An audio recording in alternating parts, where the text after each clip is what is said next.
Hello again, I'm back with yet another Cayenne update. There is a discussion from our supporters on Patreon that are on our Discord that I need to have bumper stickers on all my Cayennes that say, my other car is also a Cayenne. I'm considering it because we have the original Cayenne that my wife and I bought years ago, the 2010, that is an original base model that we're probably going to turn into an off-roader. So that is coming. I'm very excited about that part. But this is our updated Cayenne that we bought about 15 months ago. And already it has 97,220 miles on it, which is amazing to me because we bought it with 77,000 miles. If you can do basic math, that means we put 20,000 miles on it in just about 15 months. I was able to find this perfect spec for us by searching on Autotempest.com. I looked nationwide with our very specific parameters and clicked on many Cayennes. Luckily, I found this one not even too far away from us in Denver. I was able to fly out and drive it back in one day. So whatever you're looking for is probably only one nationwide search away on Autotempest.com/everyday. We bought, in many people's estimation, the wrong Cayenne because we bought the e-hybrid. I was actually very curious about the e-hybrid technology, wanted better gas mileage than we were getting with our prior Cayenne, a low bar because it was getting about 16 miles to the gallon. But one of the things I've never actually done, which I'm going to do with you, is actually test how close the miles estimate for the EV is to reality. I have the trip counter zeroed. It thinks I have about 9 miles left so far on EV only mode. So I'm going to stay in EV only mode, and we're going to go for a drive and talk about how this Cayenne has treated us so far, because the big discussion about these e-hybrids is the battery is destined to go bad. They're all going to fail. And when they do, the cheapest estimate I've heard on it is about $5,000 for a new battery. Most people budget about $10,000 for a new battery, which is terrifying, obviously. So look, I've even got a camera covering the mileage and the estimate. So we'll see exactly how far this supposed 9 miles of EV range gets us. This second generation Cayenne with this e-hybrid was only supposed to get a max of about 14 miles of EV range. Now in the winter, we get 8 maybe. In the summertime, it is very possible for us to get 11, very commonly, and often 14. So I just happen to have 9 left over today, so we'll see how we do. Great cars, great roads, and all the reasons we love to drive. Road trips, comparisons, test drives, and podcasts. This is Everyday Driver. This is a 2017 Porsche Cayenne S e-hybrid Platinum Edition. So it is many things on the Monroney, and it is about a $90,000, almost $100,000 vehicle, originally new. We got it for $37,000 right on the back end of COVID pricing. At the time, it was one of the cheaper e-hybrids being sold. I thought it was a pretty good deal. I'm still struggling with the fact this has no real place to put anything. Look, there's great pockets in the doors, but these handles should be pockets, and they aren't. Now, aftermarket, they do sell pockets. I've looked into them. My wife hates them, so they're not on the car. That's how that works. One of the things I did since the last time we talked is I actually put a wireless Bluetooth adapter into the wired Apple CarPlay. It's actually worked very well. We've gone 1.1 miles, still says 9 miles. The point I'm making here is the fact that these plug-in hybrids might do most of what you need to do for the day just on all EV mode. Now, this second generation e-hybrid system doesn't have a lot of mileage. These third generations and beyond are getting 30, 40 miles. That's a usable amount of miles. This kind of isn't. But oh wait, it went up to 10. That's what coming down the mountain will do for you.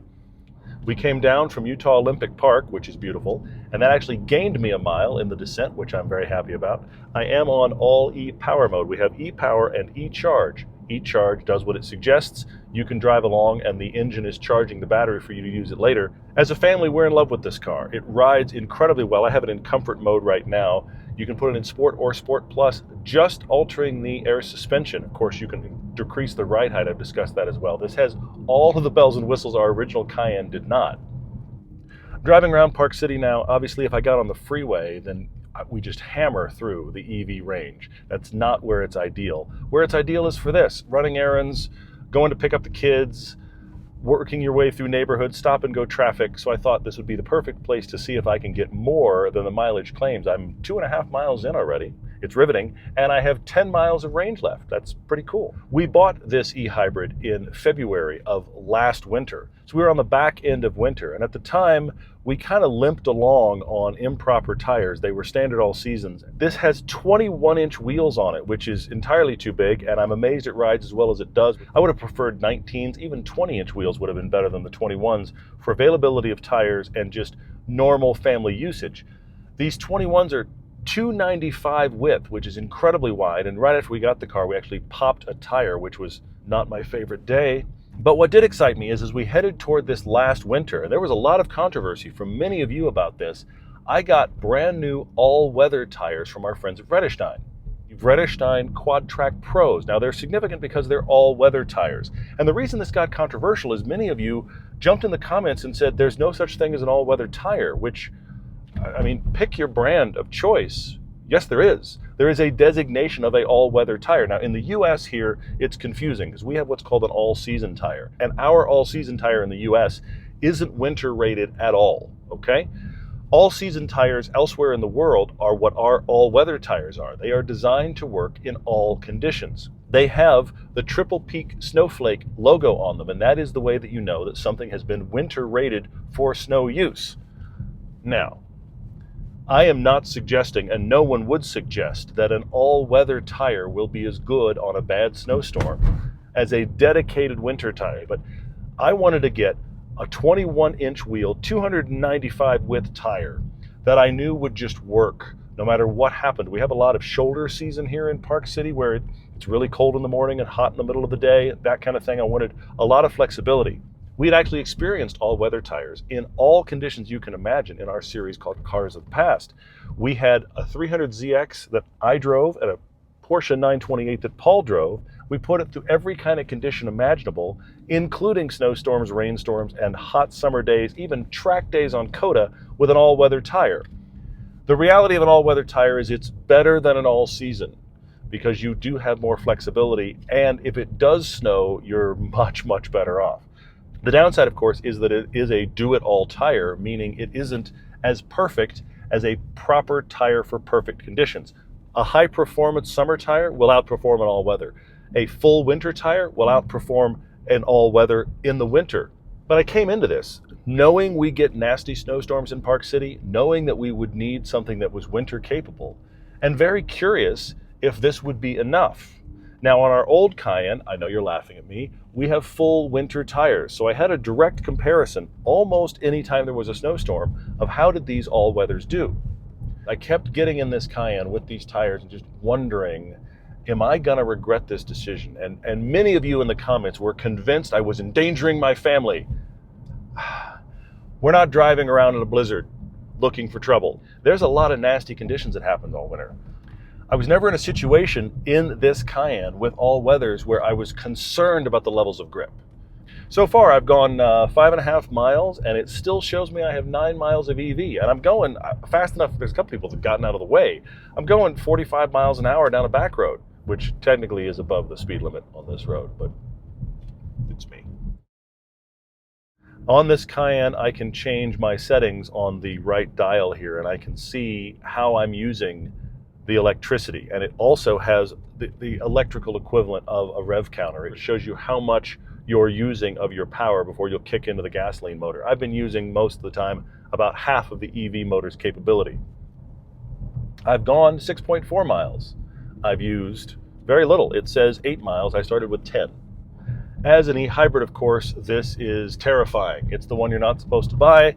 It's supposed to give you slightly better gas mileage, and that's one of the reasons I was intrigued by it. Plus, we'd never owned a plug-in hybrid, so I wanted to get that.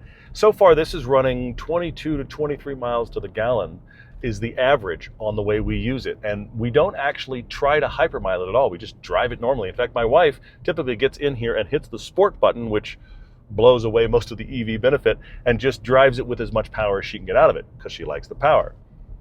This has so much more power than the original Cayenne that we had, but it's geared very differently, and it is intending to be more miserly than the Cayenne we had before. This has an 8-speed, not a 6. It has the hybrid motor instead of just the V6 that was available in the base Cayennes. My wife prefers the throttle mapping and the first gear takeoff of our other Cayenne, but in every other situation, she prefers this one. The ride is fantastic. The visibility is great. I love this panoramic roof. Some people have leak problems with a panoramic roof. We've had none. The other reason you're not supposed to get this car is because of the death of the battery. So far, it's worked wonderful. In fact, at the moment, I have 7 miles remaining, and I've gone 8. So it's working out pretty well. I am going to get on the freeway. We'll just blow it right out. Obviously, I'm a car guy. I love to drive. I love to drive hard. I love to drive aggressively, but plenty of our driving is doing this. I need to go 3 or 4 miles from the house. I need to pick something up. I'm going to come back soon. Do I need the most powerful gasoline motor for that? Frankly, I don't even need the most powerful EV for that. I just need to get there. I want to be comfortable. And this is incredibly comfortable. I love the visibility. It's actually better than our prior Cayenne. And part of that is a little bit of the perception because of having the glass roof. It has significantly more space than our first gen, which my son appreciates since he's now a tree and almost as big as I am. Park City doesn't have very good charging infrastructure, but it has a lot of EVs. Because this is a small battery and it only gets at most 14 miles worth of range, we plug in it at night on our normal 110 jack. It gets filled in plenty of time to be available the next day because we're not filling a huge battery pack. So this Cayenne will do freeway speeds in EV mode. You have to brake 80 miles an hour before it actually requires the engine to jump on. I'm very curious to see how much it burns through in about 3 miles of intended freeway. It says it's got 7 miles left, but I've gone almost 10.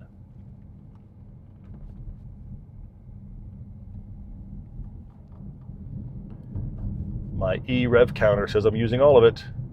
I don't want to make the other engine kick on. And I'm accelerating perfectly with traffic in all EV mode, even though this is not a full EV. I've already dropped a mile just getting on the freeway. But I've stayed in EV mode.